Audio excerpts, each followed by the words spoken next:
اور اللہ کے رسول فرماتے ہیں کہ نماز کے وقت، صحیح بخاری میں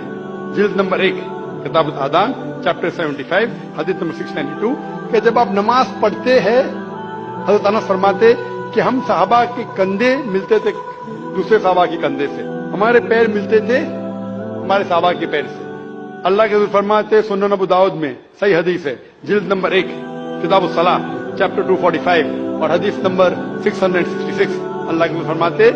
کہ بیچ میں جگہ مت چھوڑو، جگہ کو کم کرو اور شیطان کو بیچ میں مت آنے دو۔ اس کا مطلب ہمیں کندھے سے کندھا ملانا چاہیے۔ جو انسان اپنے آپ کو مسلمان کہتا ہے